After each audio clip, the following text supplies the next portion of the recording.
Hey, I'm Anurag, and you are listening to Dev Bytes, a brand new show on fascinating facts for developers.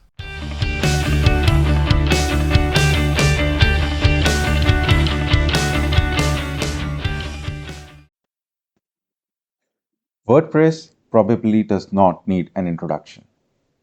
It's the most popular website building software today and has been for over a decade. It belongs to a category of software known as Content Management System or CMS. According to various online sources, over 40% of the world's websites are powered by WordPress. It literally crushes the competition in terms of market share. WP's closest CMS competitors, Shopify and Joomla, come at less than 4% each. Google Trends tells a similar picture. So, where did WordPress come from? And what makes it so special?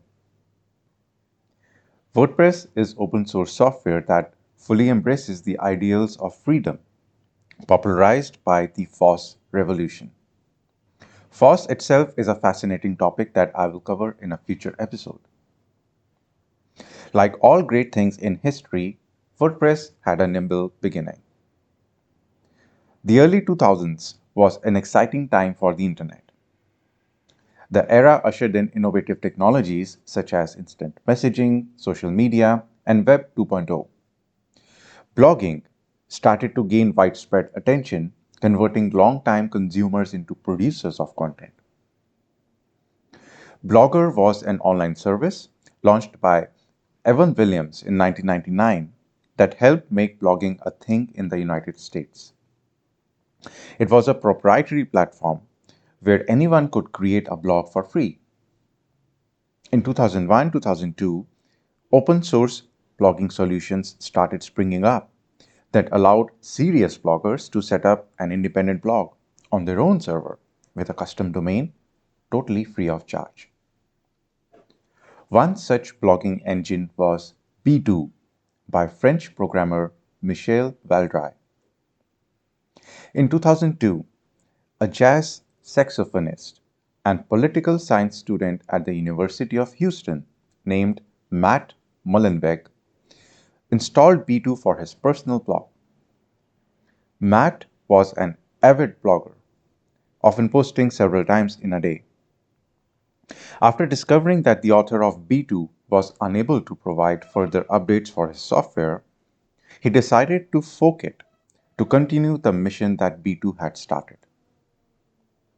In January 2003, shortly after blogging about his plan, he was joined by an English web developer named Mike Little. After hacking together for a few months, they released the first version of WordPress version 0.7 on SourceForge in May 2003. The name for their new software was suggested by Matt's friend Christine Tremoulet. The rest, as they say, is history. As of this recording, WordPress has had 46 major releases, all named after jazz musicians. WordPress had a user-friendly interface and was open source from day one, which was a good recipe to quickly make it popular with bloggers. In 2005, Matt founded Automatic to build a business around WordPress, which was launched as WordPress.com just a few months later. Today, Automatic is a multi-billion dollar company with over 2,000 employees in close to 100 countries. It is considered by many as the grandfather of remote and distributed working. The story of WordPress is an interesting case study of how passion and grit can help change the world, no matter your background or qualification.